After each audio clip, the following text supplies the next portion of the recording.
अब ये अलग हो गई, तो अब अगर ब्रेकअप हुआ तो मैं ब्रेकअप के बाद पूछ रहा हूँ, देन डू यू थिंक कि ऐसी रिलेशनशिप्स में there is no coming back, लोग बाहर नहीं निकल पाते? वही, सो दैट्स व्हाट, अगर आप एब्सोल्यूट 100% इन्वॉल्व हो जेन्युइनली, सिर्फ और सिर्फ पेरेंट्स के कहने पे या पेरेंट्स को बुरा ना लगे इसलिए लड़की या लड़के ने अपने पार्टनर को छोड़ा, वो सारे फैक्टर्स इन्वॉल्व नहीं है, पैसे, सोशल वैलिडेशन, वो ट्रेडिंग अप, तो आई डोंट बिलीव उस पार्टनर को बुरा नहीं लगेगा, even they will suffer. Second, a lot of people might not agree, but अगर उनके पास विंडो नहीं है एक्स से बाहर निकलने की और पेरेंट्स शादी करवा देते हैं कहीं पे और, तो उनका दुख और बढ़ेगा, बिकॉज आपका दिमाग, दिल उस इंसान पे अटका हुआ है. 1 महीना या 6 दिन 15 दिन पहले ब्रेकअप हुआ है, and then you have to go on a date with this new person, maybe get physical with this new person. सोचा भी नहीं था लाइफ में ऐसा कुछ होगा, तो दोनों एक साथ होना इज वेरी डिफिकल्ट. एक. सेकेंड, लड़के का या द लेफ्ट पार्टनर का क्या हाल है वो डिसाइड करता है अपने, हमने जो बात की, किस तरीके से उनकी क्राइसिस मैनेजमेंट स्किल है. क्राइसिस आई, ब्रेकअप हुआ है, you are going through a terrible time, mature defences use किए, मैच्योर डिफेंसेस डेवलप हुए हैं, तो ठुकरा के मेरा प्यार इंतकाम देके IAS भी बनते हैं लोग, if you use that energy in a way that it helps you grow. हाँ, पर अगर इतना ज्यादा आप इन्वॉल्व थे, डिपेंडेंट थे उस इंसान के ऊपर कि ये है तो ही मेरी दुनिया है, वरना इसके अलावा मेरी दुनिया ही नहीं है, तो पहले तो इस तरीके से प्यार ही मत करो यार. You are an independent individual without your partner, even without your family, तो आप तो खुद हो ही, तो खुद को इतना प्यार, इतना रिस्पेक्ट करो. तो अगर वो हेल्दी तरीके से प्यार किया है तो बाहर निकल जाओगे. दुख तो होना ही है, it is an.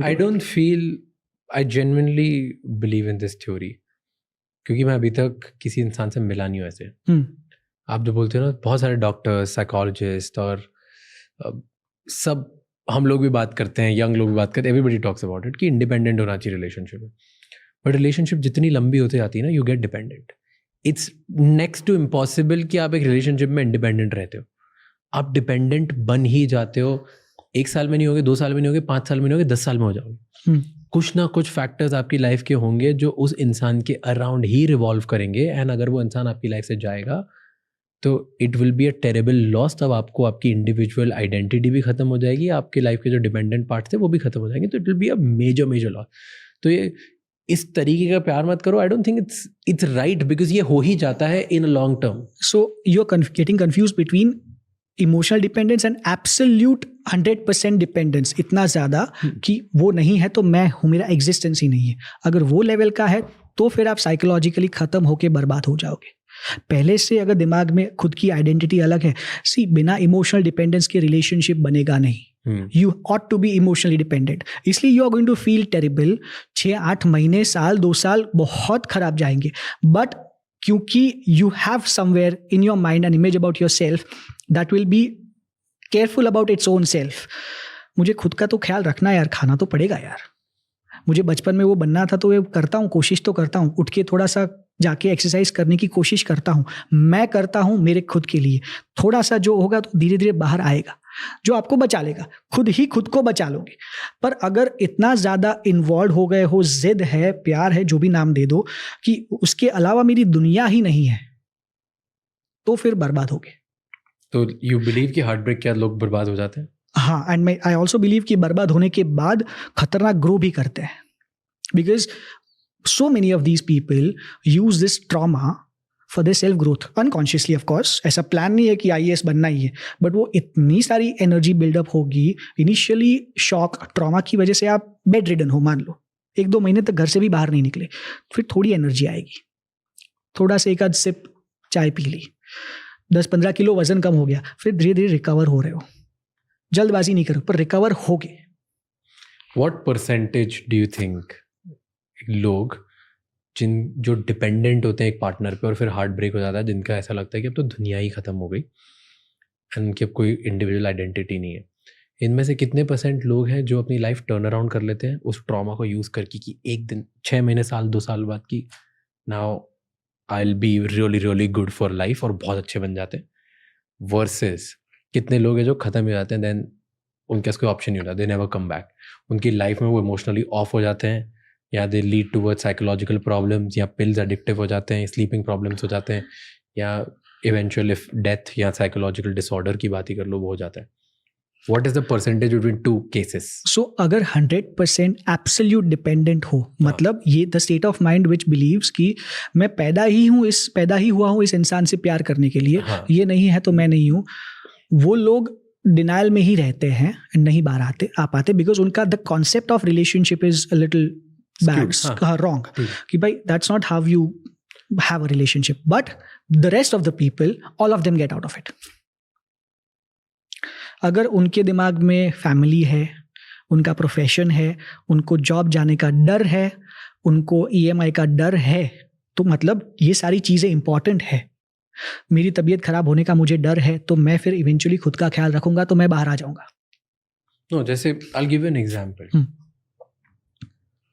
I know certain people जिनका ब्रेकअप हुआ, वो अच्छी फैमिली से थे, ठीक, तो वो I'll give you an example of a girl, like she married to someone else now, but तो वो एक रिलेशनशिप में थी, एंड रिलेशनशिप में XYZ रीज़न की वजह से दोनों का ब्रेकअप हो गया.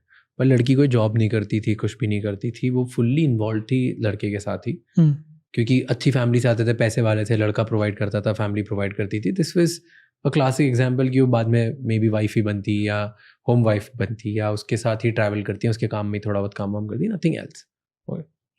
बट हर लाइफ वाज कि सुबह से शाम तक कुछ भी मेरे को इधर उधर थोड़ा टाइम पास करना है, अपने भाई के साथ करना है, घर वालों को थोड़ी हेल्प करनी है.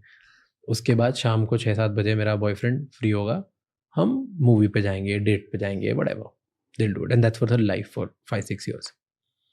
तो उसकी लाइफ में और कुछ है ही नहीं, कुछ भी नहीं, just one person, and then breakup हो गया.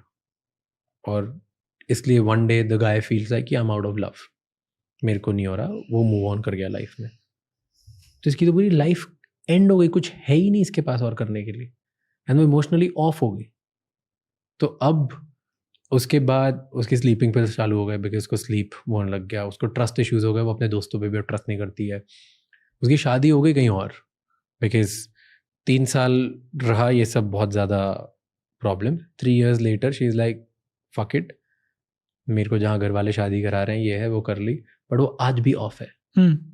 मतलब मैंने उसके और उसके हस्बैंड की बीच में कोई केमिस्ट्री नहीं देखी. जो उसकी केमिस्ट्री उसके बॉयफ्रेंड के साथ थी, कुछ केमिस्ट्री नहीं, लाइक जीरो केमिस्ट्री, कुछ है ही नहीं. सो मुझे तो इसमें यही सुनाई दिया कि वो पहले से ही किस तरीके से गलत थी. हाँ वो थी, I am saying it was okay, but अगर वो ये दोनों साथ में होते तो मे बी उनकी लाइफ बहुत बढ़िया चल रही होती ना. हाँ राइट. तो अब ये अलग हो गई, तो अब अगर ब्रेकअप हुआ तो मैं ब्रेकअप क्या पूछ रहा हूँ, देन डू यू थिंक कि ऐसे रिलेशनशिप्स में there's no coming back, लोग बाहर नहीं निकल पाते. वही, so that's what, अगर आप absolute 100% involved हो, then it becomes very difficult, almost impossible for you. आप completely numb हो जाओगे, clinical depression ये सब आ जाएगा, because आपने कुछ और किया ही नहीं है. For 6 years, for 5 years, for 10 years, 1 साल कुछ भी आपने अगर नहीं किया है, इस स्टेट से जी रहे हो, आपके पास एक ही तिनका है एंड उसके सहारे पे आप चल रहे हो, तो आप डूबने ही वाले हो. इसीलिए ये नहीं करना है. रिलेशनशिप इस तरीके से आप फंक्शन नहीं कर पाओगे. आप ये बोल रहे हो कि ये नहीं चला, ब्रेकअप हुआ, मैं तो ये बोल रहा हूँ कि अगर चला भी, अगर शादी कर भी ली, तो भी इतना ज़्यादा डिपेंडेंस अगर रहा, तो भी आपको इवेंचुअली इनसिक्योरिटी आएगी, बिकॉज आप सब उनके लिए ही कर रहे हो, और वो शायद काम भी कर रहे हो और आपको भी टाइम दे रहे हैं. तो काम क्यों कर रहा है, ऑफिस वाले फ़ोन मेरे साथ है तो क्यों उठा रहे हो, दोस्तों को क्यों मिल रहे हो, उनको बुरा लगेगा, तो फिर भी कॉन्फ्लिक्ट हो सकता है. You have to understand the concept of relationship in a way कि आप 100% अगर एक ही चीज़ करोगे तो नुकसान होगा ही. 2-3 चीज़ें करो, 2-3 चीज़ों के ऊपर अपने इमोशंस डिपेंडेंट रखो. यहाँ से नुकसान हुआ, बहुत दुखी होगे, इन 2 चीज़ों की हेल्प से बाहर आ जाओगे. तो अभी अगर कोई लड़का या लड़की अपने पार्टनर पे डिपेंडेंट है एंड उसे पता है, और ये पॉडकास्ट देख के वो सोच रहा है या सोच रही है कि यार अब तो हूँ मैं, आज तो मैं डिपेंडेंट हूँ, मेरी दुनिया यही है, बट ये फ्यूचर में कभी कोई प्रॉब्लम नहीं हो जाए, इसके लिए let me start doing something else as well, तो उन्हें क्या करना चाहिए? क्योंकि what I saw in this case कि मेरी ज़्यादा बड़ी प्रॉब्लम ये देखने को लग रहा था मुझे, आई फेल्ट वेरी बैड कि उस लड़की ने एफर्ट डालना बंद कर दी लाइफ में, बिकॉज उसको ऐसा लगा कि यार मैं किसी पे भी एफर्ट डालती हूँ तो पॉइंट ही नहीं है यार, जब कोई ये कर सकता है एंड में तो एफर्ट डालूं ही क्यों? क्योंकि ना लाइक इतने सारे साल ना, इट्स लॉन्ग टर्म। एक आध साल में चले जाओ तो आपको उम्मीद भी होती है चलो दूसरे पे एफर्ट डाल देंगे, अपने करियर पे एफर्ट डाल देंगे, हेल्थ पे डाल देंगे, मॉम